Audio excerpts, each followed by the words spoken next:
Hello and welcome everyone. My name is Kartika Nair and you're watching Synchro Shakti. Today we have with us an incredibly special guest, someone who's an absolute superstar. This is Shabina, student of Synchro Shakti Academy, who has been through the worst of it, come out of it, and now is inspiring so many people.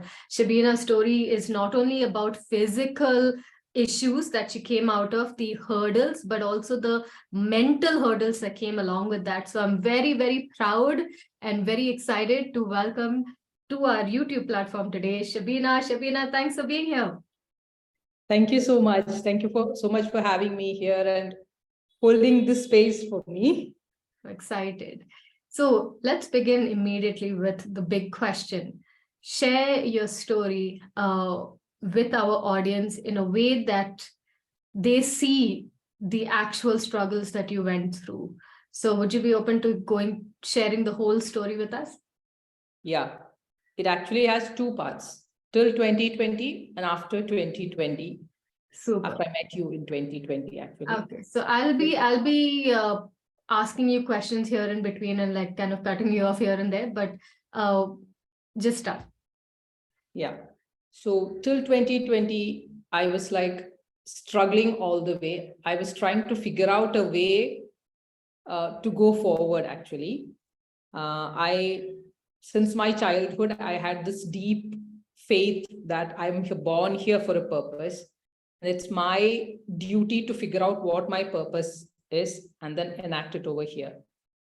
And I felt if I fail to do it, that is the biggest, disgrace that I'm doing to my creator. But I never could find what my purpose was. And I never stopped as well. So I felt like I need to educate myself, and that's the way forward. Maybe there were 3-4 people who inspired me from my, primary school, like Mahatma Gandhi, Mother Teresa, Martin Luther King, and Abraham Lincoln. These were my role models. And I just wanted to create an impact. I wanted to do something massive like them and create an impact. That was the, child's feeling, a 10-year-old, 12-year-old child's feeling. But then I got married at 18. So everything came to a abrupt end there because I was married to a completely orthodox family. And there the girls are like just to do the, how the wife duties and the mother duties. We're not allowed to, speak freely to people like that. No education to be continued, things like that. So the first thing I was told was, no, we are like dropping the education here. And I had already challenged my mom saying, I will graduate myself before we both end. The time we both are alive, you will see me graduating, because it was my mother who had forced for my marriage at 18. And here I come within 1 week, I'm hearing, no, you're not going to, we don't have to study forward. But then, we are all people pleasers. We want that good girl tag to be there. So I didn't say a word. I just, kept silent. But I was asking, I have read Alchemist. I believe that strongly now, because my life has proved it. If you, desire something with all your heart, the universe conspires in achieving it. So I kept on asking the divine, what is it that you want me to do? I have to, complete that graduation. I have to prove to my mom that I'm here to do something.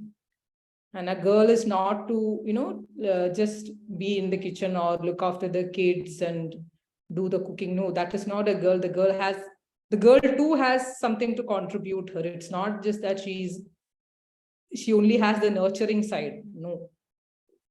So then it so happened like somehow I got a chance to, register for my graduation.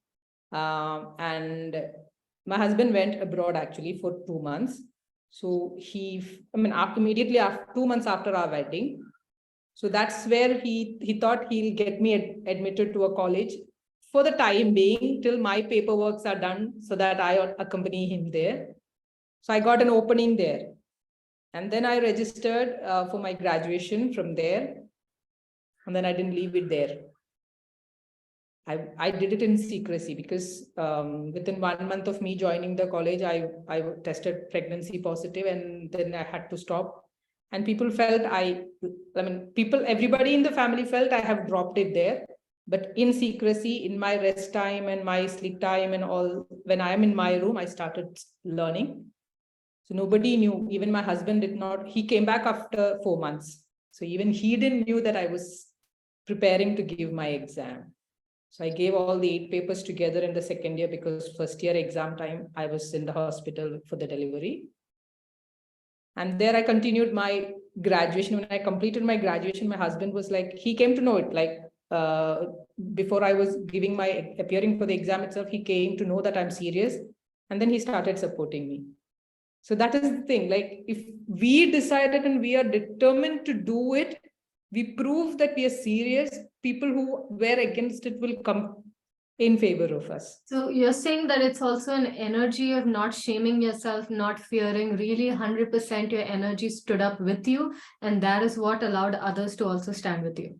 Yes, that's it. Because I had a decision actually. I had a decision that I'm going to complete my graduation. Yeah. And I stood by that decision very firmly without disturbing anybody, without disturbing anything at home. I did not move away from any of my responsibilities. Anything that they expected me to do, I was there. And I had a child who was chronically ill with a skin disease. So he needed 24/7 my care. That was also done. In that limitation, I focused completely for my studies, whatever 5 minutes. What did you score with all of that 5 minutes in between? I scored 58%. So that's pass, despite not going to college. No college, no study material, nothing. I had registered as a private candidate, not as a distant candidate. Wow. I didn't know anything. So I had no syllabus. I had no study material. I had no contact class. I had no friends who was doing this. And those days we didn't have internet as well. Wow. So I had to find my way through. I had to procure what are the topics that I need to study? Where do I get it? No internet, nothing libraries. I cannot go to library because nobody else knows. It's only I who knows. So I went. How did you find the syllabus? I told you I went to college for 1 month. First year ka syllabus I got there. And there was one girl, and during those days we don't have mobile. Okay, and land phones were also rare. So one of my classmates whom I had, formed a rapport, had a telephone in her house, and I had taken her number while being in college. Now for me, I didn't leave the college like saying a goodbye, because one day my pregnancy test came positive and the next day I was told not to go to college. So I didn't have any time to prepare anything, nothing like that. So then I rang her up and I said, can you give me what are the topics? So she gave me the topics. And you went in the books for those topics, or how did you find out? My father had done, my graduation was actually in history. Okay, because nobody wanted me to complete the education. They just looked for a college which is nearby to my house and enrolled me whatever they had there. Nobody asked me what I wanted. It was history. And my father and one of my cousins had done their graduation in history long before. So I just asked them, do you have your books? My father's books, I knew we have a library at home. So I started, searching through those library with the topics kept. I started looking through flipping the pages to see if those topics are there. So whichever books I found the topics, I tick mark the topics and I wrote the page number and I kept the book aside. And that's how I got. And then the language papers, we have 2 languages, English and Malayalam. So that was quite difficult because I had to buy the new books. I hadn't informed anybody that I'm studying, and I didn't have the guts to inform because I didn't know whether they're going to stop me from that or not. And then I just left it to the divine. I said, okay, my exams will come in April. So by then I have this much of materials that I can prepare. I know I don't have the entire syllabus. You're right. Okay, first year ka exam, I don't have the entire topics, I don't have the entire syllabus, and I can't go and ask anybody, to help me out. Mm. I only told one of my cousins, and my father knew that I had registered, but he didn't knew that I was preparing for it, or I'm appearing for the exams or anything. He didn't knew. So that's how I did it. But when my husband came to know of it during the second, after my first year exam, was how he came to know it. Even during the exam, he went and bought my hall ticket and all. I've actually detailed it in my book, the entire journey. So there, he didn't know that I was going to complete it in the second year. He understood, like, when I was in my house after the delivery with the baby and all, he visits me, right? So he sees the book there. I don't have a space to hide him, because with the baby and the books are all there. It's not my bedroom where I have cupboard and all. So there he had seen the book, but he thought I read a lot. So maybe it's book that I read. But then I didn't tell him then. After I came back, and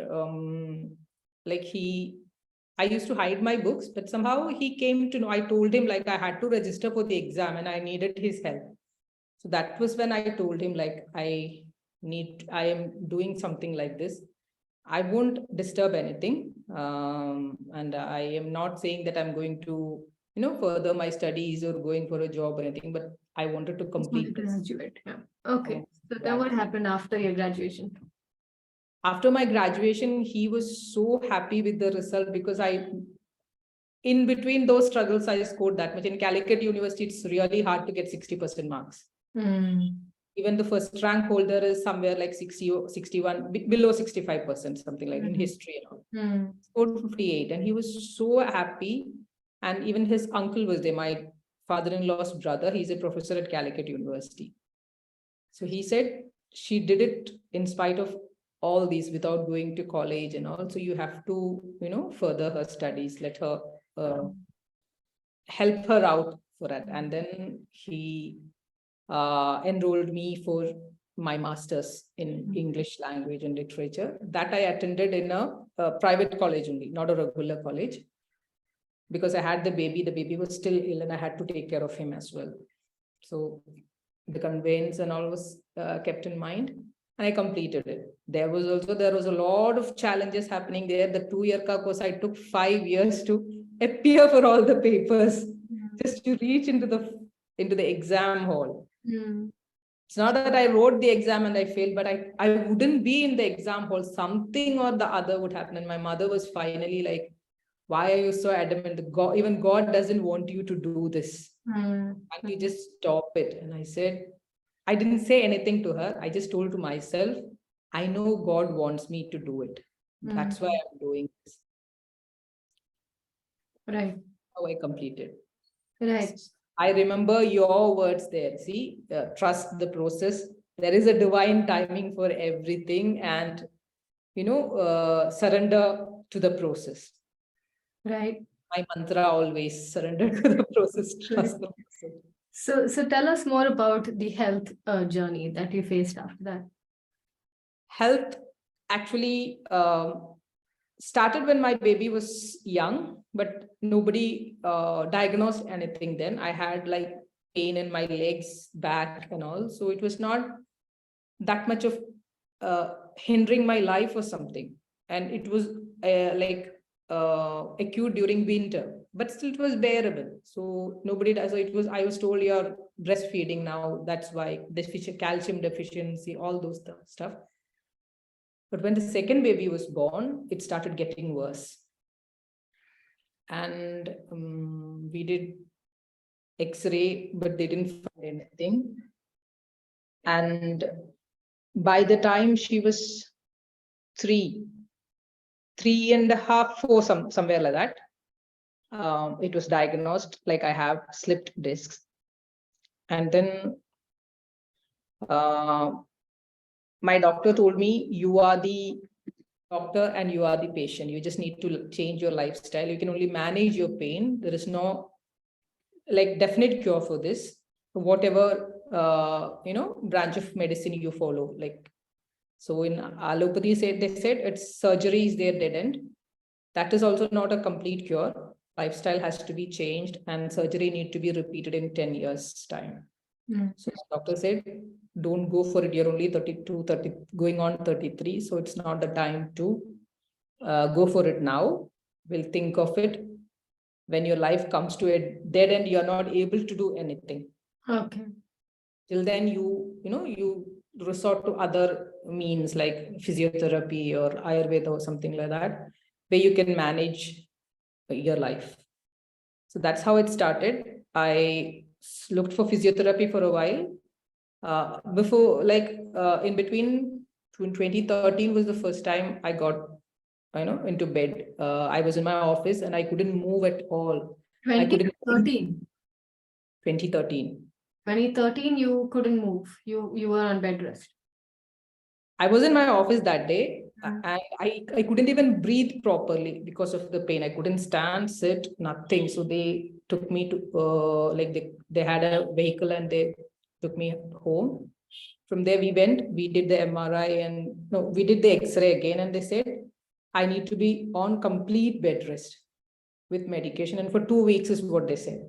So with 2 weeks, I was like that. I couldn't move at all.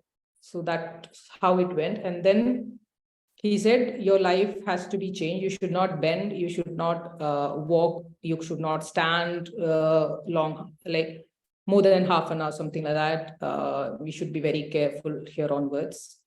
All those no's, list of don'ts were given to me. And that was in 2013, November, I feel, October, November, somewhere like that. By 2014, May, I lost my right leg, actually. It was like sort of semi-paralyzed. I couldn't move, I couldn't stand on it, I couldn't feel it. But when you touch me, I could feel the touch. If I'm trying to stand on my leg, I couldn't feel my leg. I couldn't move it or anything. Then the pain was too much. So that was where my journey of being bedridden started. And then, actually, I am confined within my house. I did not leave my job. I went to the office. My husband would drop me there, pick me back, and I needed support. Somebody need to hold my hands. If I had a small step, you had to support me. So I went to office for 10 more months. Then I had to finally resign because sitting was really hard. So I resigned, and then So what type of I would be in bed for. What type of pain when you sat? How did it feel in your body? What was the sensations you experienced? Back pain was crucial. When I sit, I couldn't sit on my back. Since 2014, I'm sitting on my hands actually with a chair with armrest, and you can see the marks here. See? Okay. I was not sitting on my back, so that actually punctured my hands as well. I have prolapse on cervical areas also. That was not known then because the MRI was for the lumbar area. Then my hands started deteriorating, and then we figured out that actually there are 5 discs that is slipped over my cervical area. Okay.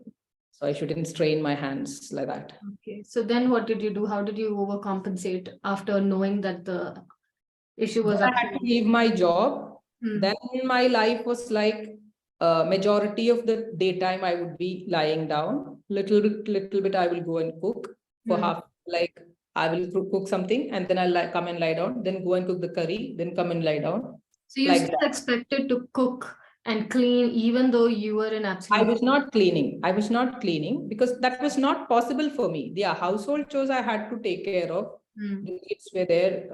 My younger one was in LKG. I had to take care of them. When I got on, I said, I was completely on bed for 3 months in 2014. I needed help for everything, even to go to toilet or have my food, everything. Somebody had to help me. Then I went back to office for 10 months and then I resigned again. I resigned because I took back to bed again. In 2015, I took back to bed. Then 3-4 months goes like that. And then again, in the office also, when I was going, I was using the sick room most of the time. They had, like, my management had given me leverage that when it is too much painful, I can work from home over phone. Hmm. So that was happening. And then, yeah, so that's how it went till 2017, when I met my first mentor. Like, this was actually frustrating me. I was taken to depression. I was on antidepressants. And I felt this is not me.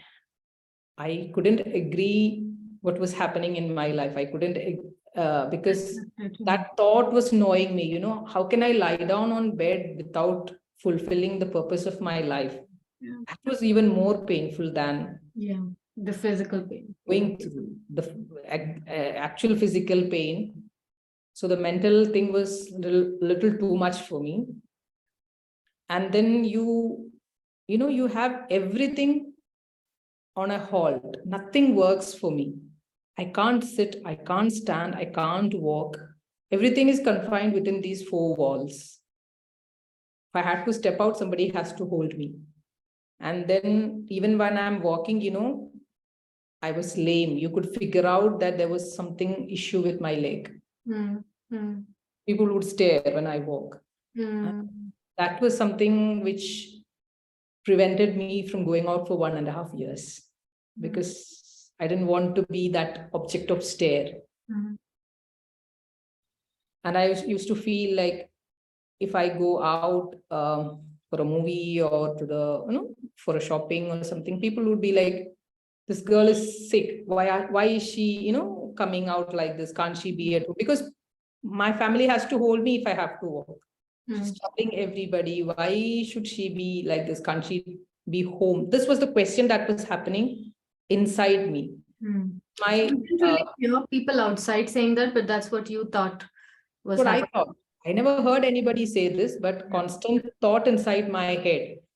It was my cousin's wife. I should thank her. She's no more now. She was battling cancer then, 4th stage of cancer. And she once, they were going for a movie and she told me to accompany them. So I said, no, like people would be staring. I would be like, and when I walk, they can see clearly that I have some issue with my leg. And I will need some people to hold me as well. It's not that easy. Yeah. The pain is also there. So I would be lying down in the car. I won't be sitting. I have to lie down with water bag and all. So that's all horrible. So she just told me one statement. She said, people have their own issues, their own problems to think about. Yeah, no one is sitting at the edge of their chair to judge you. Yeah, they might just look at you when they see you, but they're not actually thinking about you. They have their problems to tackle. Yeah. And she asked me this question: when you are out, how many people do you judge like that? Yeah, or even notice. Yeah. Yeah, even notice. So that's when that dropped your resistance. Really, yeah. But though that really hit me that day, I did not still go with her. I needed time to process that question in me, and budge the courage. When I went to office for the client meetings, I used to tell my receptionist, when I was supposed to receive my client at the reception and take them to the meeting place. But since I didn't want them to, I was embarrassed, like people seeing me like that. So I would go and sit in the meeting room first, and I would ask the receptionist's help to bring them here. Once the meeting is over, I'm supposed to escort them till the door. So I would request the receptionist to help me with it, because I was embarrassed. But they didn't know that it was a problem for you. You didn't tell anyone that. I didn't tell my clients, except one client. Okay. And she encouraged me. She told me, you come with me, it's okay. I just want to walk with you for a while so that I can spend one more minute with you. Okay. That's what she said. And that was like an appreciation. Somebody wants to spend 1 minute with me, and she held my hands, because I needed somebody to hold at times. That day, I needed somebody to hold me, or I would just be holding on the walls. I was Yeah. not that confident about my own foot. Yeah. Yeah. So she held my hands, and it was not really needed that she had to hold my hand, but she held it, maybe to assure me that I matter. Yeah. Yeah. That was how it went. Yeah. So, and then 2017, actually, my dad had attended a workshop. So he was very much, moved by the trainer there, and he discussed all of us with them. So this was actually affecting my family a lot, because you can imagine two kids. One is like 2017, meaning my son was in his 12th standard and my daughter was in her 4th, 5th or something. 5th standard, I think. So the teenage things were too much for him. My husband has OCD, so that clash was that he was not able to manage, me, the kids, the house, the teenage tantrums, and I am on bed. My pain was also like too much. So everything was constantly on clash at home. I would say like it was a tempest. Our house was in the middle of a tempest. So my father knew this, and he talked about this to that trainer. It was a 6 days residential camp. So he wanted to meet us, my father's entire family. So my father arranged a meeting with me, my family, my sister and family, my mother, and two of his friends also came along with us. So that day, that was that person, I should thank him. He was the turning point. He asked me, why are you so much focused on your limitations when you have so much possibilities within you? And he said, there are only 3 things that I find in you that you can't do. You cannot sit, you cannot stand, you cannot walk. Meaning you cannot move.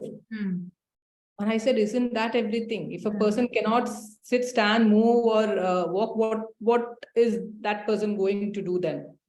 I have limitations moving my hands. I have limitations moving my legs and body. Actually, nothing is working below my neck without pain. I can move it, but it is with pain and with others' help. So he said, you can see, you can talk. When you talk, it inspires people. Your analytical skills, your, the way you, what to say, he said, you have the qualities that is very suitable for a counselor. So these are your strengths, and the things that you can do with these strengths of yours, only you can do. And the rest of the things that you think you can't do with these 3 limitations, anybody else can do. Yeah. So why are you focused on that when you have a whole world in front of you that you can conquer? And I was like, one word out of all this, one word hit me: inspire. You know where it took me back to? School. Yeah. Childhood. I wanted to inspire. I wanted to create an impact. So that was something I never, because I always had a block in talking to people. I never had a topic to talk. People had to come and start the conversation so that I can continue. And I never found a topic to talk to. And he's saying, I talk very well. I communicate very well. My communication skills are, good. So that was really an eye-opener to me. He welcomed me to one of his workshops, a one-day workshop. And I said, I won't be able to, because I have that one-day workshop, meaning 9 to 6, I have to sit, and I cannot sit for 5 minutes. The conversation with him itself, I was lying in his recliner, and I would stand up, I would lie down, I would stand up. That was the way I was talking to him. I couldn't stay still in one pose. Talk to. So he said, you have to attend to it. And my parents accompanied me. Like everything was arranged for me so that I don't strain like to a corner. I could walk. I had to keep on moving my position. Otherwise, my body below my hip would become numb. So I cannot lie down for long. I cannot sit for long. I cannot stand. I cannot, walk as well. Every 5 minutes, I need to switch my pose. If I'm sitting, I need to lie down. If I'm lying down, I need to stand up like that. Even when you came for our sessions, you were doing the same, standing up, sitting thing, right? Yeah. The first webinar I attended for that MMMC was in February 27th or something. I was completely bedridden and my mom was like shouting. When I registered for it, I didn't know what a webinar was. That was my first experience. Actually, I didn't know the first experience into the world of webinars is me. Forget the webinar. YouTube itself, I didn't know how to, for me, YouTube I was totally new to all this internet and gadgets and all. So I have seen something called YouTube in my mobile. I have clicked it and just whatever is there, I didn't know that I could search for what I wanted. Yeah. So I was bedridden. Actually, by mid-2019, my health started deteriorating and by November and all, it was difficult for me to walk. I needed support. And December, I had my right foot deformed. It was like, deformed, like the fingers and all were bent inside. Both my legs, I lost control. Like I would say, I had 10% sensation on my right foot and 35% on my left leg. That was the condition. So I was completely into bed or wheelchair for whatever it is. And then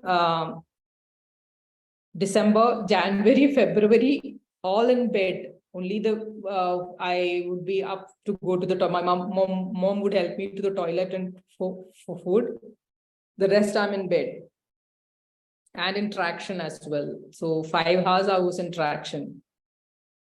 So that was when my friend, she rang me up and she said, just try Ho'oponopono. I asked, what is Ho'oponopono? She said, she told me the 4 lines of the prayer and she said, you go to YouTube and search for it. So I asked her, what is YouTube first of all? And how do I search in YouTube?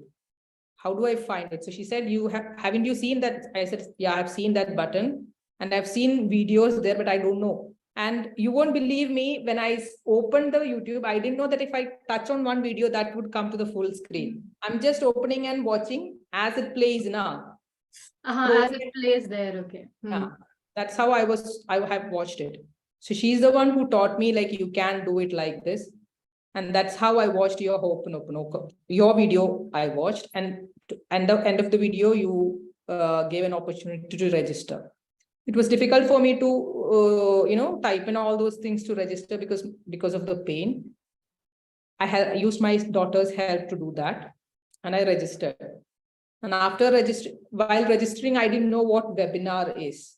And then the previous day of the webinar, I got an email from you saying, you have to after registering itself, it was said, check your email, something like that. Otherwise, I don't check my email like that. So when I checked the email,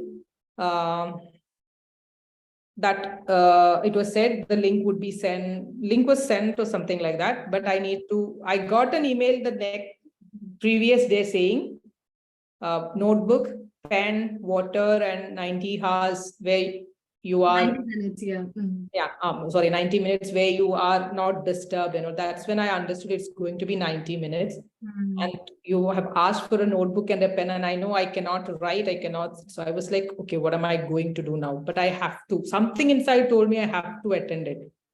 And I told my dad, I need this. So I might need to sit a little bit to write. I don't know what it is going to be. So the bed in which I am lying down, I don't have a table over there. And he said to use his room. So there I have a chair, which is comfortable. I have the computer. I don't have to use the phone.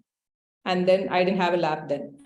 And then I have a bed also there, which is near to the screen, and I can lie down and listen as well. So that's how. So when my mom saw me doing that, she started shouting at me, you now sit, and then things will get worse. Your pain will increase. All negative. It was all out of love. It was all out of love and care. Nothing against me. Yeah. But I don't know. I made it. You won't believe me. I was sitting for most of the time. And then the pain was so much that I couldn't go back to my room. But still, since she was shouting at me and she was, mad because the pain would increase, I shouldn't show her that the pain has increased. Just grabbed my walker and slowly I went to my bedroom, dragging my legs because of the pain. And she asked me, are you not taking your dinner? I said, no, I'm full. I had the tea for snacks for tea, so I'm full. She knew it was a lie. She said, you have 19 pills to take a day, and you're telling me you're skipping dinner. You've got 19 pills. 19 pills 3 times a day. So 19 pills. Altogether 19. 3 times. Okay, 3 times a day. So how many is that total number of pills? Night I had 9. Afternoon, I think it was like 7 or something like that. Anyway, at night I had 9 pills to take, and she was shouting at me for not having the dinner. I skipped dinner because I couldn't sit and feed myself. I understand. After all the writing and thing, and also I just told her, just give me a banana. I don't feel like having food. Just give me a banana, that will do. I had a banana and I had the pills. And she said, tomorrow morning you will have gas trouble with all these medicines into. I said, my stomach is not empty.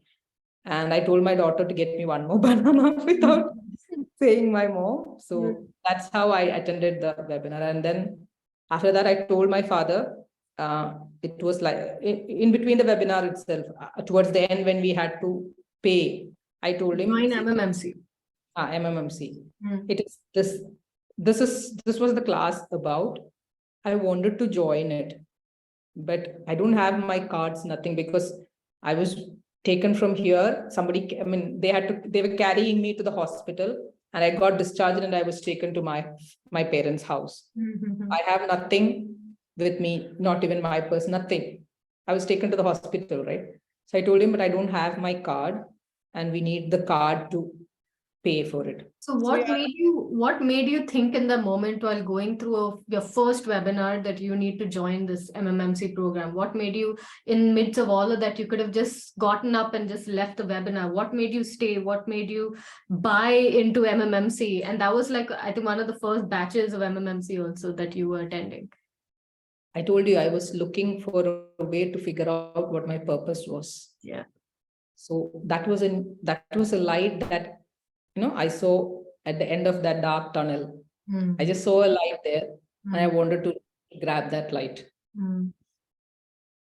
Somewhere there was a hope that this will help me figure out what I'm doing here, what all these meant. I never, asked, why is this happening to me? I just told, like, I've always felt I am being prepared for something. Yeah. But I I couldn't see a way forward. I didn't knew what I had to do, and I had nobody to show me that path as well. Right. So I told you 2017, I had already met my first mentor, who told me this. And that one day workshop was actually about law of attraction, which I didn't know that time. It was his team member who took the class. He taught us how to visualize. He taught us about affirmation and scribing, and how to align your words, your action, and your thoughts. He never used law of attraction. He never used savers. He never said anything. He gave us examples about how this stuff is changing people, visualizing and all.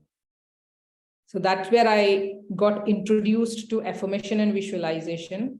He also talked about vision board also, but he didn't explain. And it's a one-day webinar, one-day workshop, and how much can be taught in a day. And I told him, after the workshop, I told him, this workshop, I was never sitting. You saw me, like, before the start of the workshop itself, we had informed him not to, because I would be keeping on moving, and that would be a distraction to the trainer.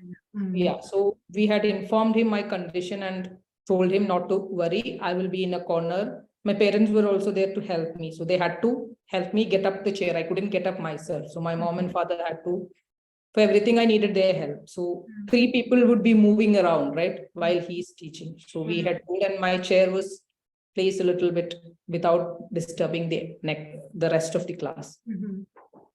At the end of the class, I told my father I want to go and speak to him. And my father helped me, and I told him, this session, I was actually switching positions. But next session, you will see me sitting and attending the entire day. And he said, ma'am, everybody says so, but nobody actually does the work. That was one more, for me, if Now somebody you're challenge me, I take it for the positive. Yeah. So if he had told me like, yeah, come, we will meet, I wouldn't have done that work. But since he said this, I was determined. So that's how I attended MMMCK webinar. And I told my father. So he asked, even it was new to me. I couldn't explain to him what all these were. I didn't even know what Zoom was. I downloaded Zoom as you had instructed. Webinar was my first experience. I couldn't explain to him what a webinar is, what is the course that is. I said it's going to happen every day live as I attended now. It's going to be 1 hour. So he asked me, would you be able to? I said, I want to. And I did this for 90 minutes, right? So somehow I will do it also. And it's something related to what we learned that day from him. I am not sure, but things like that were told, affirmation and visualization all were told by her. I want to learn it. So can you give me your card? So he asked me how is it? I said, it's for 10 months. But I don't want to pay for 10 months right now because I don't know whether I would be able to attend to it. So I want to try for 1 month. And if it works for me, I want to continue. First, I want to taste it. And he gave me his card, and that's how I enrolled. And March 2nd, the class starts. And I was like, okay, when the class starts, I shouldn't be in my parents' place. I have to somehow find an excuse to come back to my house because my mother is going to shoot me if I wake up at 5 o'clock and try doing this. Yeah. So I told my husband, I'm coming home. So he said, everybody was like, what are you going to do? Because I will be alone here. Son is in the hostel. My daughter will go to school. My husband will go to work. Then I will be alone and I need help for everything. Yeah. I just told him, you just prepare some porridge or something and keep it on the dining table. I'll use the walker or wheelchair to reach there somehow. You lock the door and you can go. You place the key near to my window so that whoever is coming, nobody else is going to come other than my daughter and my mother-in-law. So we'll inform them to come and pick the key from here. And I said, I want to, and what is the excuse? I said, I just want to, it's been 2-3 months, right? I just need a change. I'm tired of looking at the ceiling and counting the patterns here. Now I'll count the ceiling there. I'll just see only one window is there for me to look the world. So now I'll see the world from a different window and just for a change. After 1 week, I'll come back. So my husband was like, that journey is going to worsen you once again. You'll have to, be in more pain. I said, it's okay. Just take me now. We'll figure out something. And then he said, we'll not take our daughter. But then my father said, if you're not taking her, you don't go because it will be 9:30 by the time my husband returns. And till then you are alone. That is not going to work for you. Let her be there so that somebody is there with you after a while. So that's how I came here. It was for MMMC that I took that step. Came here, and then within 2 weeks, lockdown started. So my son also came back. So then initially I was actually not writing down much notes in the session because I had to wait. So I would listen to the class, and then I would just write the headings and 1 or 2 lines of what I had to do. Then little by little in the day, as I can manage, I used to write. When I'm sitting, switching positions, I have to sit for 2-3 minutes. So that is where I was trying to write actually. And that's how I completed the exercises. I made it a point that I completed the exercises. My life was MMMC for Yeah, I know. Yeah. of months. You have seen it. Yeah. So there the light started shining brighter, and I had, community members telling me, like, this is a story that should be taken out. There is something higher. And Hari, I remember Hari once told me, I also joined your LIF, and while doing pain body meditation once, I was sitting actually in the chair to do it. I thought like we had to do 15 minutes only. So by that time, I think it was April end or something like that. Mm. Third week May starts, right?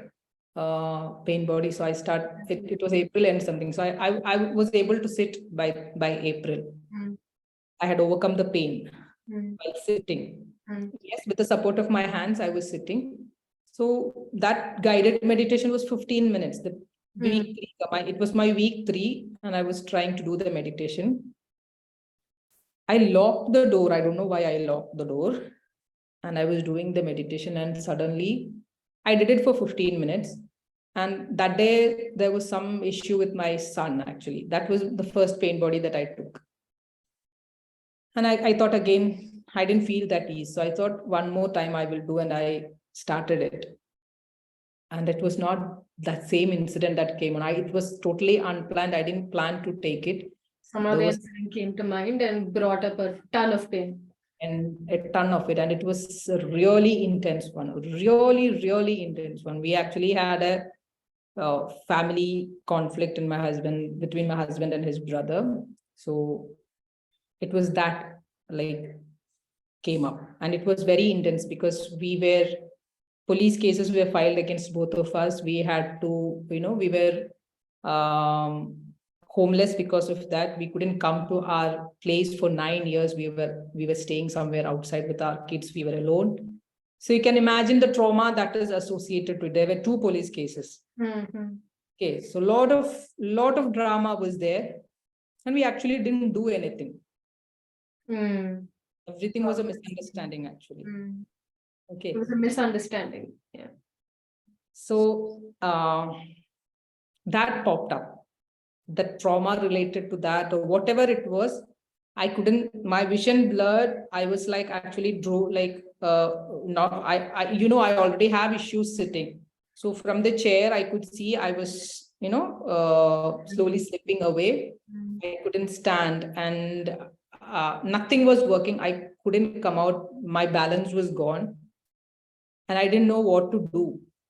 The guided meditation is over, and again a lot of time is over. So I wanted help, and the door was already locked, and I couldn't open it. And I don't know, I took the phone, Telegram. Hari was my accountability partner. He had told me he'll be my accountability partner, and somehow I don't know. I told him, like, I couldn't explain thing. I didn't know how to send a voice message in Telegram. Then I was new to Telegram as well. So I was trying to type, letters were not visible. So I just told him something bad is happening. I'm in between the pain body meditation. My vision is blurred. I don't know what I'm typing. And he started sending voice messages. I told him, I received, that was the first voice message I saw in Telegram. So I said, okay, I don't know how to send this voice message now. So he said, you don't have to do anything. You just need to do what I'm telling you. And I will be here with you till you are. So I told him, I am slipping away from the chair. I don't know whether I will fall. So he asked me, is there anything in front? I said, there is a table. Is your chair close to the table? Can you move the chair or the table closer so that you don't fall down? I said, yeah, that way it is closer because I already need that support. So that is closer to it. But I won't be, my walker is also nearby. He said, no, you're not going to get up. You're not going to open the door also. I want you to look into your palm and just breathe and listen to each voice clip that I'm sending you. And he was there with me for more than 45 minutes, I think. And that's how I overcame that pain body. And he said, you're not going to take this particular thing. This is very intense, and I can feel how much it is there inside. So you're not going to take this until you are ready. I said, I didn't take this. It just popped up and came in. Because it was unresolved and it needed attention. I said, he said, even when it comes up, talk to that pain body, go away from it. You're not going to take it until you are still like, you have that physical thing to handle it. Don't do it now. This is an intense one and you need to heal it, but not now. That was an thing from him. And then I also had one more incident like this, that week 4 or 5, where the roots go and then I couldn't move my leg, and Hari made my daughter move my legs, massage the feet, and it was glued. I was lying down that, and he told me never to meditate sitting down. You have to lie down and meditate from here on. Don't do anything sitting because your condition is that. And that day he told me one thing: you are born for something really, a big purpose. So I asked him, what is that? I'm looking. See, without me asking, he pointed it out. And that was something I had been searching for all these years. Yeah. So I just got something to, I told him, what is that? Can you tell me what is it? I was searching for it all these years. It's been 40 years. I'm searching for it to find what it is. So if you have figured out what it is, can you test? He said, you will figure it on your own. I'm not going to disclose anything to you now, but I have a strong feeling that there is a higher calling for you. That is why all these things. So this time, there was no LIF during this time. I think you guys, Hari and all were in my mindfulness batch 6 live classes. Do you remember that? This wasn't LIF. This was LIF. He was your crew member then. Oh, he was my, okay, that time. Okay. When we joined, we had to share the group, searching for so I had shared, I need an accountability partner. Okay. That was also a divine thing. Yeah. An accountability this part of the story. I mean, because accountability partners with Hari, I was like, yeah, but Hari was in my mindfulness batch 6 or 5 or something. So I was like, but MMMC was way after that. So the timelines were like a little. He told me later on, like, he was your team member. He is never an accountability partner, but somehow that was also the divine thing, I would say. Yeah, exactly. Yeah. Hari was the one who told me, I will be your accountability. We will see if somebody will come to you. Yeah, if not, we will. Yeah, I will be your accountability partner. And believe it, nobody came and he was my accountability partner. Divine intervention there. Once he told me, I am the team member of Karthik. I said, I know you are the team member, and I am never an accountability partner to any of the students, but I don't know, I had a hunch that I need to be your accountability partner. Wow. And then we lost touch, actually. I don't know. Yeah, I wanted to ask you, are you still in touch with him? I didn't know his number. We were only in Telegram. So I don't know, then I couldn't find him somewhere. I don't know. Somehow I lost touch. I still remember I wanted to tell him I found my purpose. My voice. Right. So then what happened after all of that? How did your healing journey begin? How did your purpose journey begin? Then my healing was actually quite fast. Like, I never had a desire about, perfect health, no affirmations, nothing like that. Everything was beyond. Yeah. What I wanted to do. What I wanted to do. Okay. And then somewhere I thought, like, I had a message in, in me. Like, I always felt like none of your, disabilities define you. I have to pause you here. I remember when I was teaching a particular class and I was talking about a story time of a woman marathon runner or runner. I forget her name. What was her name? Wilma Rudolph. Yeah, Wilma Rudolph. Yeah, Wilma Rudolph. And I remember you messaged us that day saying, oh, Wilma Rudolph has been one of my inspirations for so long. And I remember your journey of the pictures you used to post in our groups of going to the mall and going on outings and things like that, which you could not do before. And I remember specifically the day I talked about Wilma Rudolph's story, you were the first one who popped up, and it was like one aha moment time for you. You wrote one big long message in the group. Yeah. Wilma Rudolph, actually, she couldn't walk, right? So every time she was telling her mom, I want to run. And her mother would say, you would run, you would run. And running was something which I was really passionate about. As a kid, I was never walking. I was always running. And even after marriage, and so I had this like tendency to run. So when me and my husband was going out and all, I would walk fast. My walking gait itself was so fast. And my husband would say, where are you running? Stay back, we'll go together. So that me was taken back to, where I couldn't walk. Yeah. The steps that I could walk inside was also very little. If I couldn't walk in my house, inside my house itself, to and fro every now and then. I walk from my bedroom to kitchen. Then I need to be there for a while. I cannot come back as soon as I have reached there and then, walk like. Yeah. So that is still there now also. 2 times I walk from my room to kitchen and kitchen to my room, then I have to lie down. Right. So I have a question here. We have seen you in the MMMC journey, walking up the stairs. We've seen you walking outside. I think I saw you cycling once, I'm not sure. But I definitely saw you jumping off a plane. It was not a plane, it was paragliding. Paragliding, yes. So you were paragliding. You saw me actually, I don't know whether you have seen that. It was 2021 that I did jogging. I did running. Yeah, I remember seeing all of that. So you said your healing was very fast.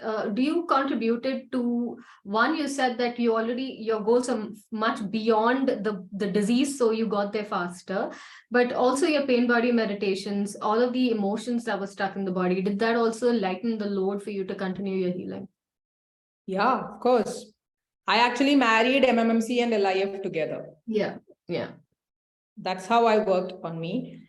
And then that message you were giving through those courses aligned with the message that I believed in, or whatever I believed in, my spiritual belief. Yeah. So for me, it was easy to digest whatever you were teaching. I didn't have a doubt.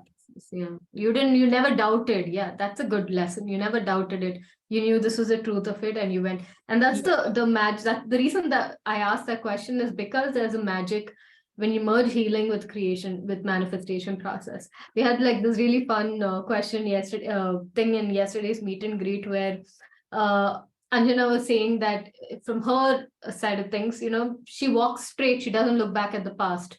So past comes knocking at her door, she doesn't even look in that direction. So I said, yes, that works for a lot of people. But then there are people of trauma for whom the past is going to keep knocking at the door every freaking 10 minutes. You can't keep saying, go away, I'm not listening to you. You have to turn around and really, really process through a lot of that pain. So for me, I come from that world of trauma and a lot of pain. So law of attraction, I cannot go from negative to positive. It just cannot work. I have to neutralize before I can go there. And in most of the times, you heal and that's enough. You don't have to do extra manifestation work. The healing alone brings things in grace into your life, because that's what's meant to come into your life. That's why I asked you that question. But yes, you married the two, LIF and MMMC. And I am actually a solution-focused person. Yeah. From the beginning itself, I would see how I try to figure out what works. Yeah, you're an entrepreneur, basically. See, that's what I said. Even for my graduation, I was thinking of how I can do it. I was not concerned about my marks. I didn't get the entire syllabus that I had to study. I had only part of it. And whatever syllabus I got also, I didn't have the material for that. I got a little bit of material. I learned that. Right. So whatever you can do, you're going to do, basically. You're not focused on the problem and what you can't do. You're focused on just doing it. So what has been the final result? What has been the big changes that has happened in your life as a result of, I know after MMMC, you've also worked with a lot of other coaches. You recently did MTS, right? And I saw you coming on stage and people sending me videos like, all over the place. Like, Shabina, look at that. And I didn't see that you tagged me on it. I actually got, like, people sent me videos on WhatsApp. So it was a big moment, like for a lot of people, of you coming on stage, walking on stage. So I know you've studied a lot. I know that for those who don't know, Shabina finally found her passion and a purpose. I'm not going to spoil the end result. Please tell them what happened. So for me, what happened was, as I told you in the beginning itself, our disabilities don't define us. I really, I really believed that. But then for me, in my own life, things were on a big, because nobody will allow me to do anything thinking about the consequences. I tried whenever I'm a little bit better, I try to go and do something, and then again, I am on zero. Yeah. Back to bed. So that's what was happening as a cycle for 3-4 years. I tried to do something, I'm back on bed. So like then every time it was a no from even from my husband, from my mother, everybody. And once I started this journey, slowly I started, seeing that light. I started getting intuitions also. And then I told my husband, both my husband and my mother, they both were the biggest no's, because they were scared because I will deteriorate further. And I told them, don't say no to me. You will be in trouble. I know if my condition deteriorated, you will have to take care of me. You have the trouble, but you can never bear the pain that I have to bear. Yeah. The pain that I'm the one who has to eat all that pain. So I will never do something which is going to, take me there. I will stop where it is going to be like that. Yeah. Let me, I told my husband, just let me fly. Even if it is, little bit, let me fly. And I won't do something which is going to hurt me. I know the pain, I know where it takes me, and I have to bear it, right? So I will be mindful of that. And then he stopped saying no. My mother still says at times, but then I try to,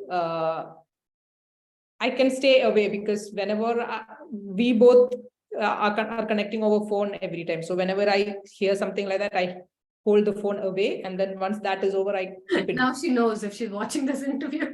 She doesn't understand English. Okay.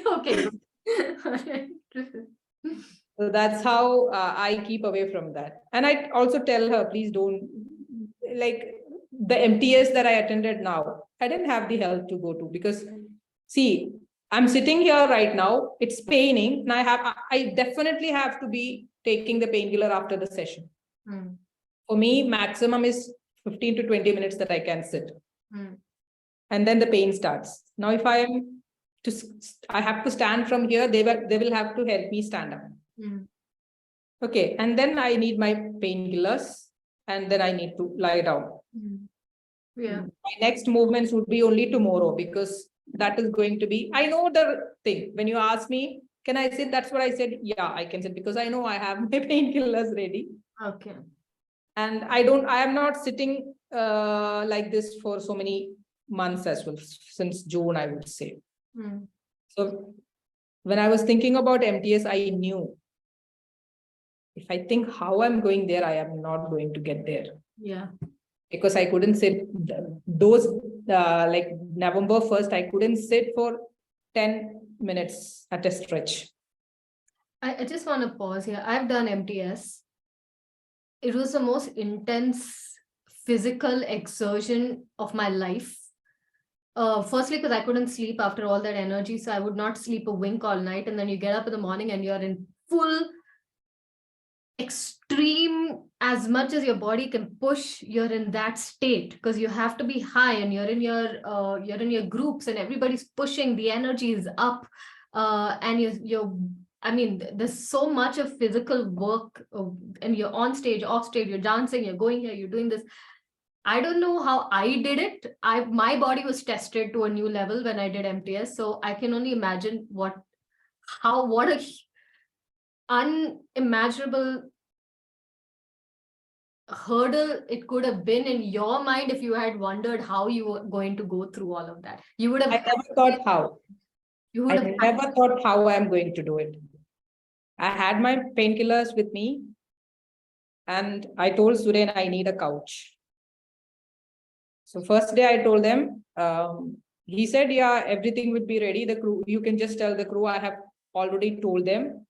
I had already informed Suren. Suren knew that I was bedridden after TTT. So I told him before going there itself, I'm not thinking about how. I will be definitely there. I will need a little bit of help. He said everything would be ready. We can arrange everything. And then I didn't say what I want, because I just said, this is my condition, but I will be there and I know I will make it to MTS. He said, you surely will. So when I reached there, first day, I told a crew member, I was lying down. We reached there, registration was done the previous day, and morning we reached there. So I was there. There are, you know, Radisson Blu, right? We have seatings here and there. There are settees and all things. So there was a couch. I was lying down on that. And almost all the participants knew that I was bedridden, because we had Blair Singer's master facilitator and powerful sales presentation as a bonus. So we were attending that, and I was lying down attending it. We had to keep the camera on. Once they had me spotlighted, so Blair told me, you take rest. We will, go back to someone else, because, the exercises that he make us do. So that needed someone moving and all. So he said, so people knew when I was lying down, they knew I had some issue. And then I told the crew member in my room, I want that couch to be moved near the door. Because why the door is pretty far away from everyone, right? We have rooms, right? We are into teams. Team rooms. Okay, got it. I was thinking I would sit and attend. I never thought of lying down and attending the class. So we have breaks now and then. So I told him every break I need to go and lie down. So that couch was actually far away from my door, and for me walking was a little difficult. So I just asked him, can you move it near to the door so that I can come out and lie down there? He said, yeah, that will be arranged, and he arranged it. So every break I was going out and lying down there, and we had to practice, because once the teaching is done, we have a presentation and we need to practice. So I was lying down there and practicing, and Suren came to me and asked, I said, yeah, I am managing. They have arranged a couch here. So every break I'm coming and lying. So he said, you take care and let me or the team know whatever you want. I said, yeah, I'll do that. So first day, it was the communication, power of communication. So, words are only 7%. Your body language is 56%. So that was what he was teaching us, and how, the power postures and all those things, and how you own the stage when you are presenting. And I'm just listening to it, and I'm like wondering, what am I going to do? Because none of the things that he taught there is physically feasible for me. So the break came, and he told us to prepare our presentation. And he said, you will be going on stage one by one. I want you to make a 3-minute story. He gave us a topic for the story, and you have to prepare. And when you're preparing the story, everything that he had taught there should be there. We had to keep it in mind. So before going for the break, I just went to him and asked him, what if, in between itself, I asked him, like when he was showing the power posture and how you have to place your leg and all, what if somebody is limited and has a limitation to do it? So he said, yeah, we are working on the limitation. We are breaking their limitations. So I said, no, physically, if somebody has a limitation. He was talking about the mental limitation. Oh, you mean physical? So if somebody is on wheelchair, they can't do this. They can sit and perform. That's another case. As what he said. He didn't understand I'm talking about me because I was sitting like everybody else in the chair itself, and he didn't see me lying down. And then during the break came, everybody was going for the tea and loo and all. I went to him and I told him, I don't know, like more than 75 to 80% of what you have taught now, I won't be able to do that way. So I have a little bit of physical limitations. So much of it I won't be able to. So how do I make my presentation powerful? So he asked me like, he just told me, I want to know what works for you. So you just prepare your presentation. We will see on stage because yours is a different case. I need to see how your body functions, and then we'll take it from there. So when my time to go on stage came, as they were, miking me up, he came to me and he asked, what works for you? What are the movements that you can? Are you able to use your voice?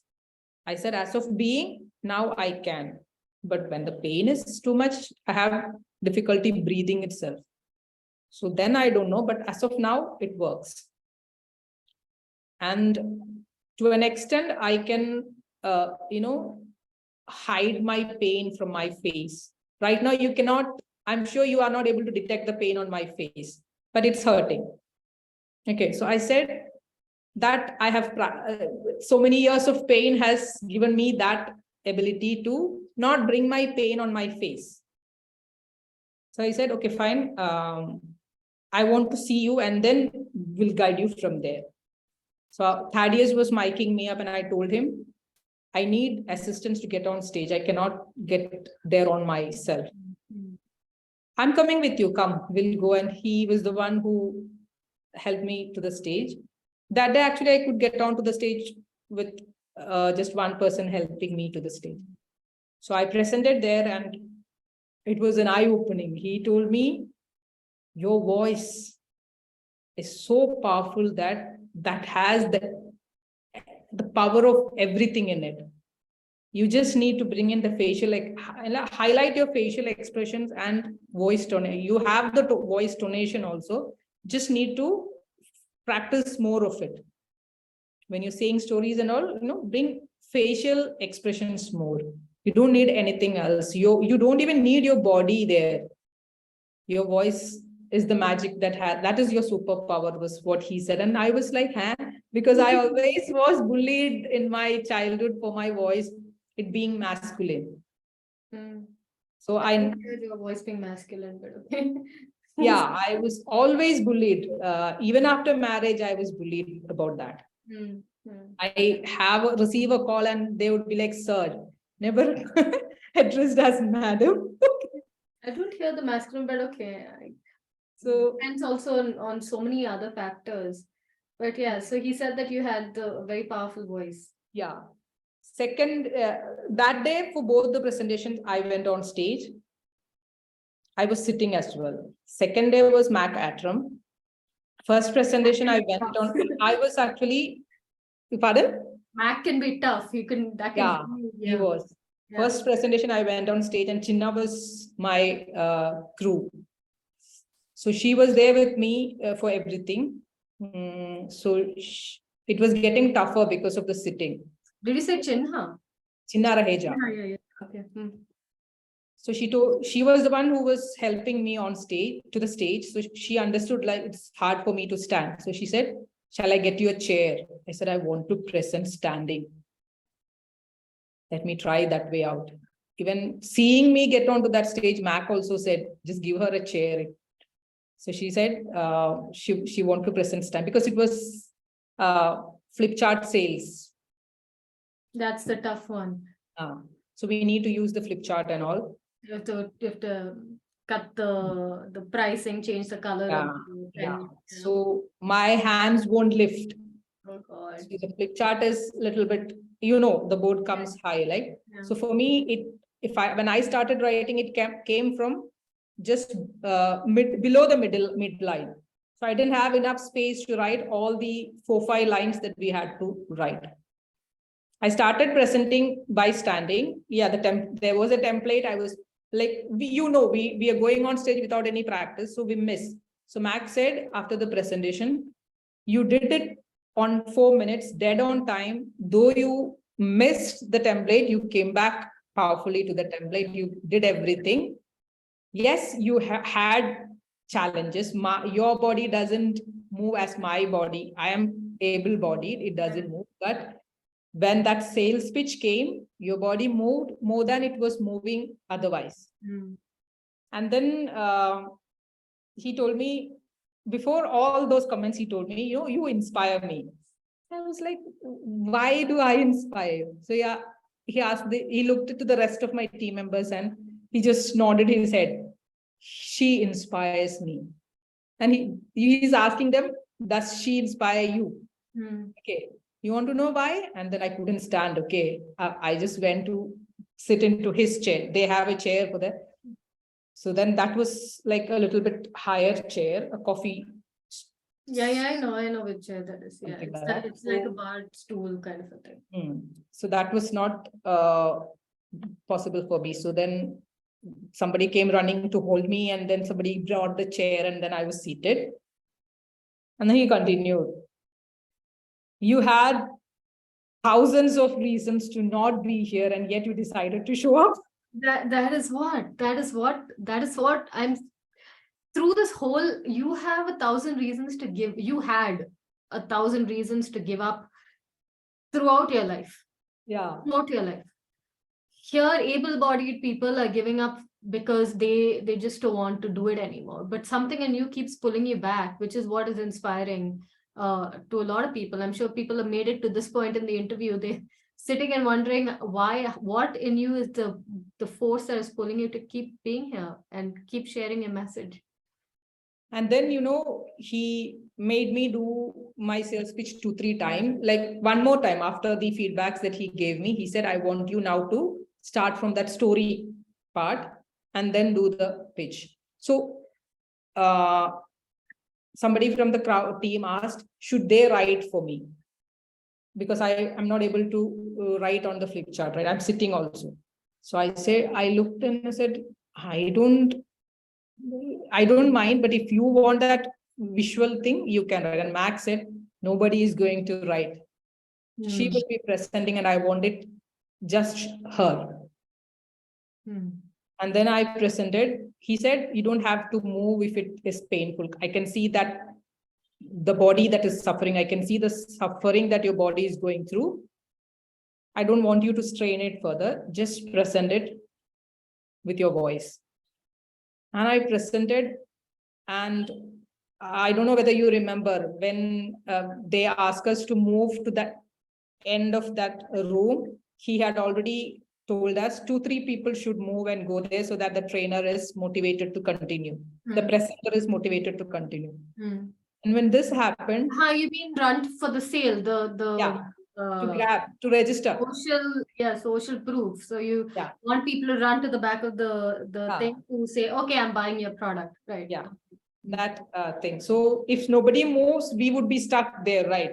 Yeah. We will not be able to further take it. So 2-3 people had to get up and go. So every time it was the same 2-3 people because they were the closer. Yeah. The proximity wise people were getting up. And the second time when I did, only 3 people were seated.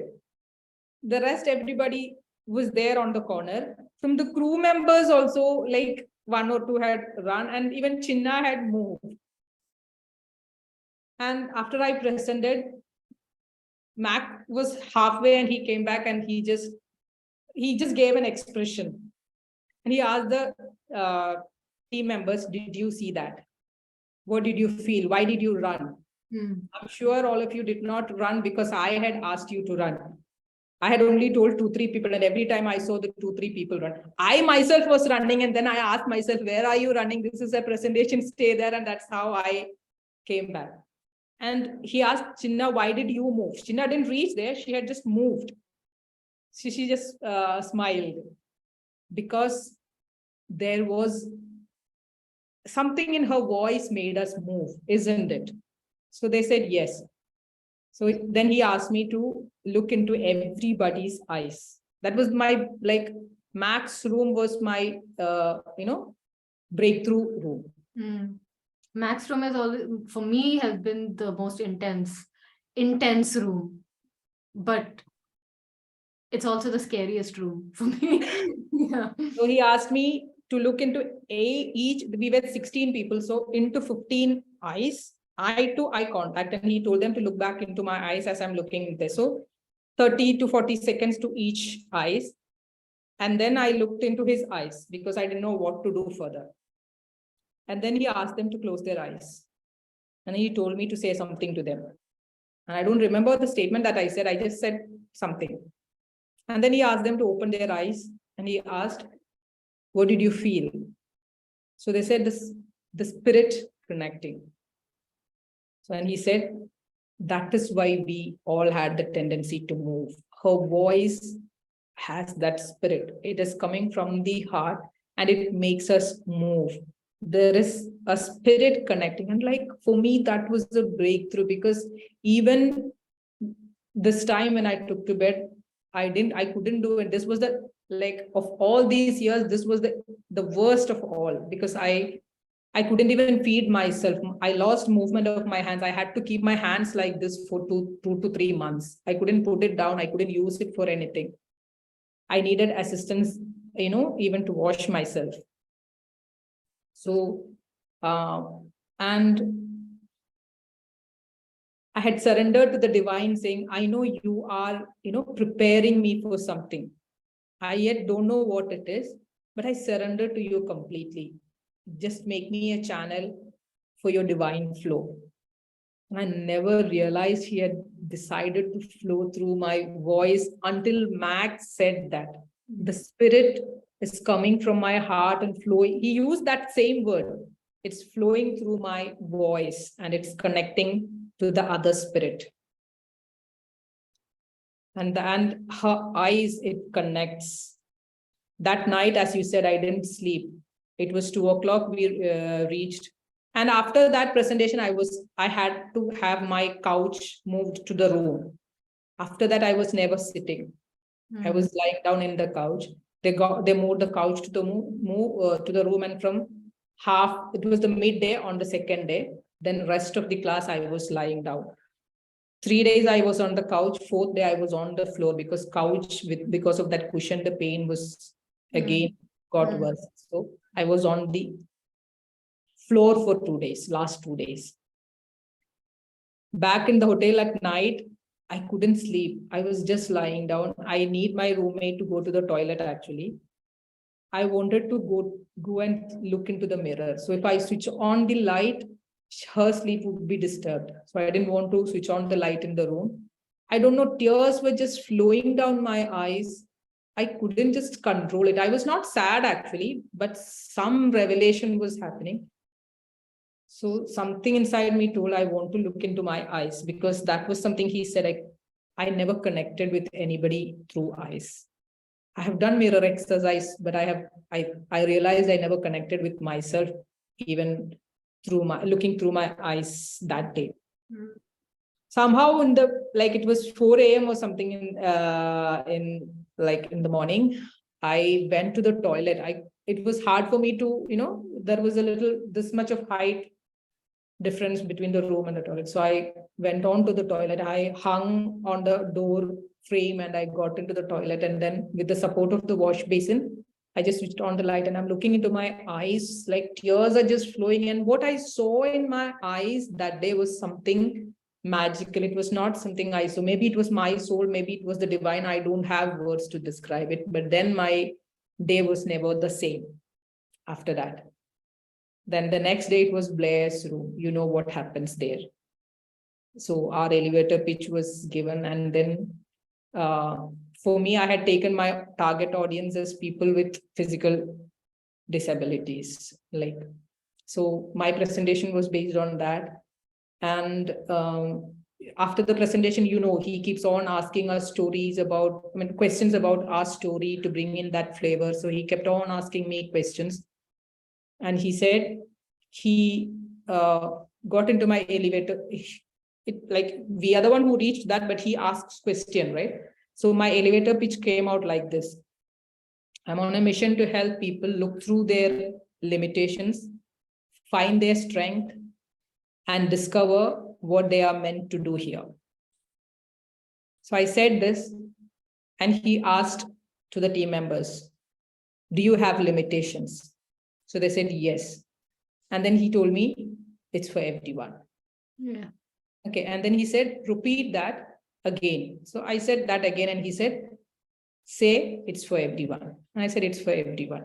And he said, you don't have your target audience as physical challenges, nothing. Yours is for everyone, and it should go like that. And that day and the next day, 3-4 times, he kept on telling me this.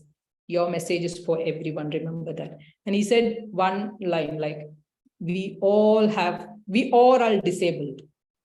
All of us are disabled, and your message is for everyone. So I just told, I am not disabled.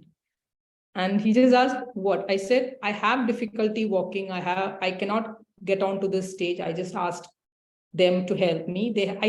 I just need assistance. I'm not disabled. I need assistance. Okay. I said, I'm not disabled. I just need assistance. So I asked for what I need and people help me. And I told, I came from Calicut all the way alone. There's nobody accompanying me. Everywhere in the airport, I just told the crew, I need assistance to get into the plane. And they gave. So he asked me, you came alone? I said, yes, I came alone. In this way? I said, yes, this way. And I'm going back alone.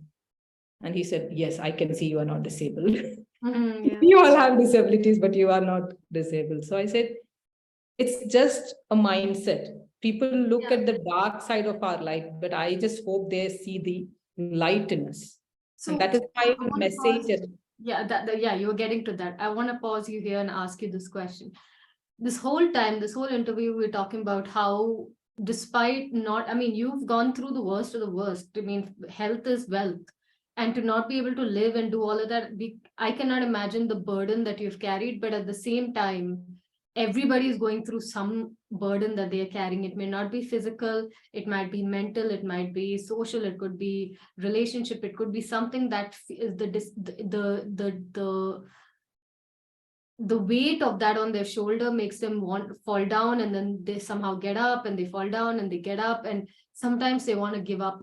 So what is so therefore your message, even though yours was about physical and mental, what is your message to those people? And that's everybody basically who's holding on to a burden, something that's disabled them.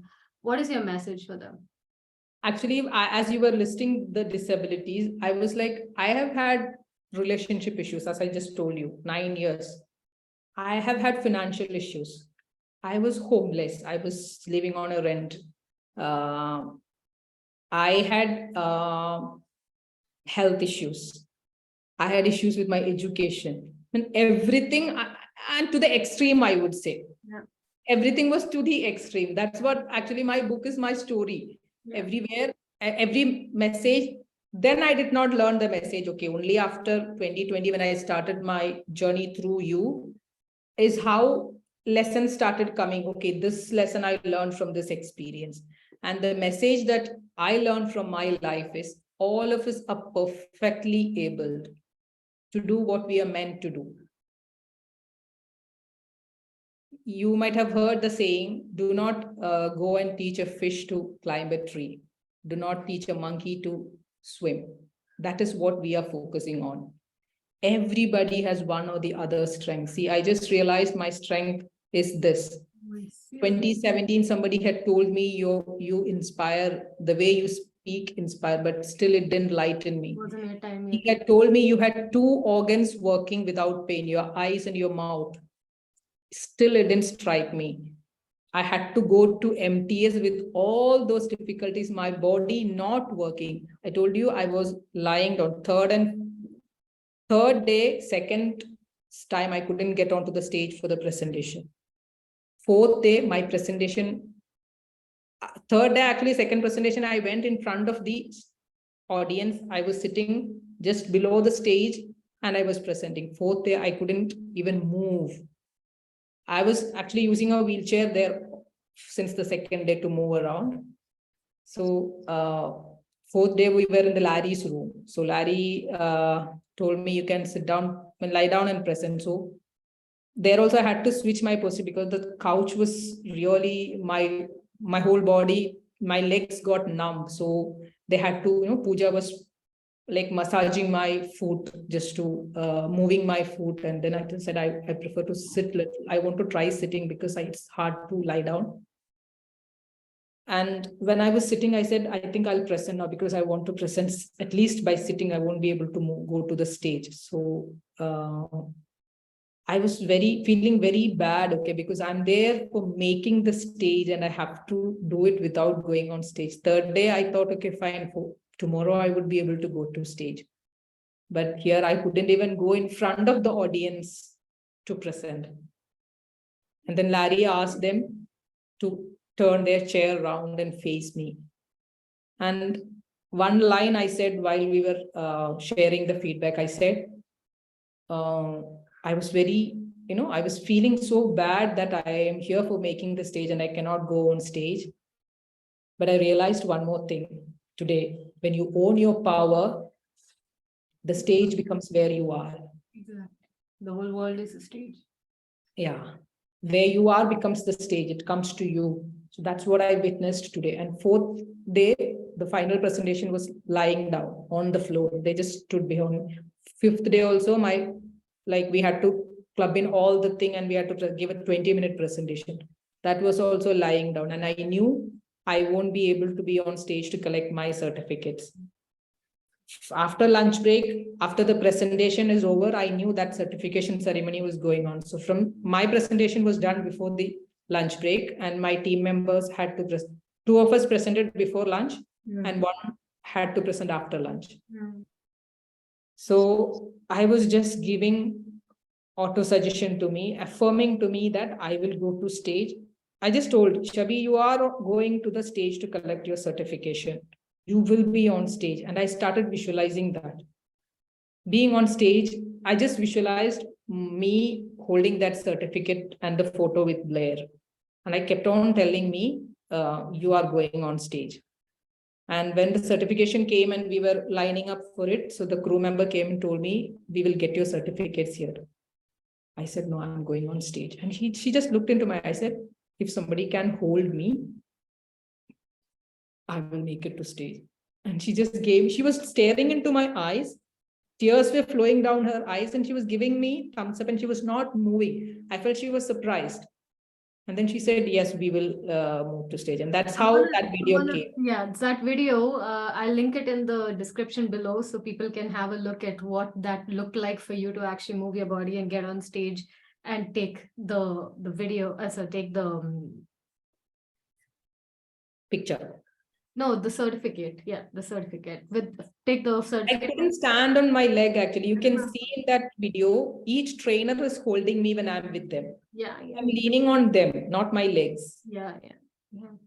And then Siddharth brought my wheelchair to the other side of the stage. He ran with the wheelchair by the time I reached. But in all of this,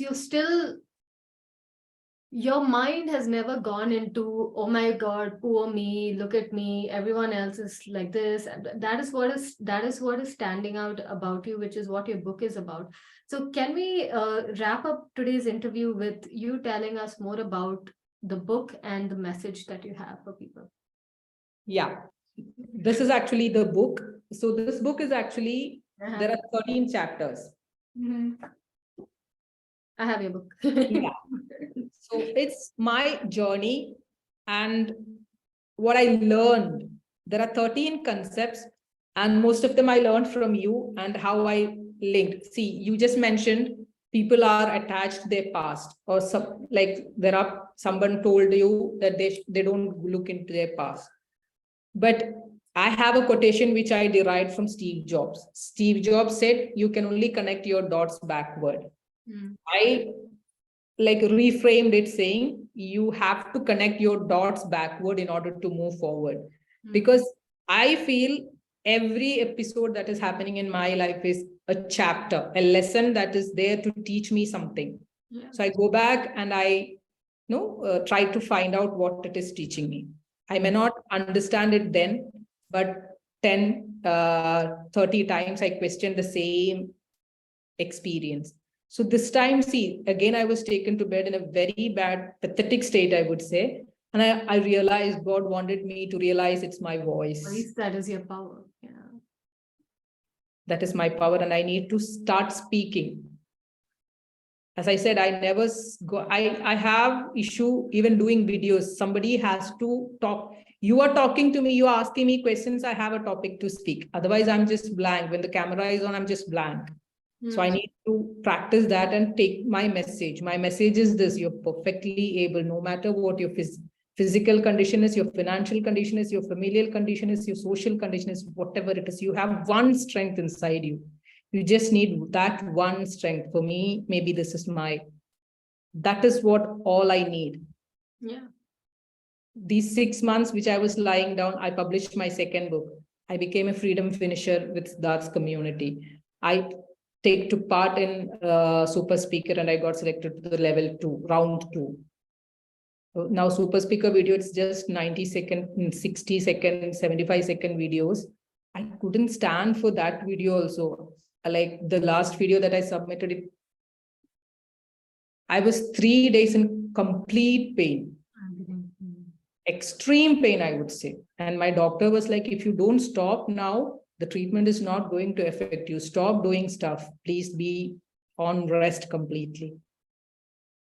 You can actually write your third book as an audiobook and just speak your voice into. That's how I did the second book. See, Yeah. I couldn't sit and write. So what I did was, I have a friend who, I don't know much of the tools. Okay, technology is a big But you still did, you're coaching, you know how to go on calls. I'm learning, yeah. I'm You're doing learning and that's doing. Systems, yeah. So he said, you can publish your book. You don't need to write. So I said, how am I going to do it? Because it's in Malayalam. It's the Malayalam version of this book. Okay. So he said, you can do it. And he introduced me to Otter and live transcription and all, where you can just speak and it gets transcribed. So that's how I did it. But then since it was in Malayalam, there was a lot of errors coming. So I needed to do it with my hands. And one day I would do the editing, and then there would be swelling, inflammation over here or somewhere. I wouldn't be able to move my, neck. I wouldn't be able to sit. I have a question here. So I'm coming from a, coach's question, law of attraction and healing, because obviously our field is about healing. Okay. Do you ever see yourself or are moving in a direction where you want to completely heal your body and see yourself pain-free? Yeah. That part of your journey also? Yes. And I believe it will happen. This time it got this much because I didn't learn the lesson. A pattern is repeating because you didn't learn the lesson. Correct. Divine was trying to tell me, open your mouth. Yeah. Start speaking, start connecting to people. I want to flow through your mouth. That's why everything, now that I have understood that, and once I start taking action in that, this will start healing. Yeah. And the pattern, of what I, from again, coach's perspective, am seeing is from childhood, you had the spirit of wanting to do stuff, but not being allowed to. So your body ended up manifesting this thing where you're not allowed to. Your body isn't allowing you, but you have this whole spirit that wants to go out and do that. But you want to do it. So you're really, really doing it, but the body is still held in the old childhood lesson that you cannot. So from a coach's perspective, your next work would be with the inner child. Yeah. It would be a third book. Yeah, I feel, see, as you said, I have attended a couple of trainers now. I remember listening to, that was my first experience there in what I'm going to tell you. There was an interview of Marissa Peer with in Mind Valley that Vishen Lekhiani did. So there she had, taken us into, there was a process where she took us to that to the childhood. She was sort of hypnotizing, something like that. And I went and reached there. And then it stopped there. The rest of the thing I couldn't do. It was like me, I was 4 or 5 years, something like that. It was night. I was wearing a new frock, which my father had bought. And my father was lying down on the floor and I was lying on top of him. That is the image that I have. It was stuck there. I couldn't move further. That same image came with you when we were doing one process. I think it was that forgiveness, something you were giving us in the session, a guided thing was there. We had to go back. I didn't mean to take this. Okay. First time also, it was not meant. Yeah. It went and it stopped there. Yeah. From there, it didn't go. Yeah. And then once during this PA, like Blair's thing, he was doing it with Shruti Chaudhary, and she asked some question, and in that answer thing, he was taking her. So he asked us also, if you want, you can follow or you can just listen. Subconsciously, I just followed and it got stuck there. Again. From there, it didn't move. It's the same image, the same room. I didn't know where to go from there. I fell asleep. Right. Or something. I get distracted. I just get disconnected with what the mind doesn't want you to go there because there is a trauma it's protecting you from. Last month, I was in Meghna Dikshit's session. She took us to the procedure, dead end there, and I was slept. Yeah. So I figured out something is there that I need to heal, which causing the physical, mind is obstructing. I asked my dad what happened that day night. He doesn't remember that night because it's only he and me who is there in that vision that he's like, what happened? I don't remember what happened. So maybe it was not for him. It was just for me that happened. Yeah, exactly. As children, we perceive things, traumas that are not necessarily based on something that really happened, or we misinterpret certain situations, or something happens in the environment, or something special, or something is going on there that we cannot remember. But when you have a blocked out memory where you're dead end, that's a block that the mind is protecting you from. Like I have a lot of memories that I've healed, but there are memories that I cannot go beyond a certain point, that the mind will not let me go. It will just won't let me go there because it's protecting me. So I have to like chip on the layers, like, session by session to get closer to. But when you feel what has actually happened, you process the pain, the adult in you changes like it's like a total domino effect. Like every aspect of your life changes from the one memory that you heal. So I'm excited for your next journey. I don't know when you are going to get into that, when again everything is in divine timing, as you know. You're perfectly able, it will come and it's supposed to come. But really inspirational, Shabina. Thank you so much for sharing your story. And I think your message here is that you're perfectly able and you have to learn the message that the universe is telling you. So that limitation is in your mind. Yeah. You don't have to know how thing is going to work. You just need to know why you want that happen. And just to add to what she said of the realization we've been having in our programs recently, and myself in my life as well. And I've mentioned this 1,000 times, but like more as I grow in my life, I learn this more and more, is that the universe has deemed you worthy from the moment you were born. It is done and given, signed and sealed, you're worthy for everything you've desired. The only now the problem is in us that we don't see ourselves. It's not normal for us. So Shabina's message here is that you are given this for a reason, and you're very much able to do whatever the challenge is your key to your purpose. That will take you to your purpose. Yeah. Just don't see it as a challenge, see it as a lesson. Wonderful. So I will put Amazon. You have your book is on Amazon, right? Yeah. So I'll put your Amazon, you just send it to me. I'll put her books link in the description, and people can find you. Where else can they find you? They can find me on YouTube. They can find me on Insta. Everywhere it is Shabina AM. Shabina AM. Okay, perfect. So any final parting words? LinkedIn, everywhere it is, but I'm not that active in Twitter and LinkedIn. Those who are meant to find you somewhere will find you through some channel. Right. So what are your parting words for everybody?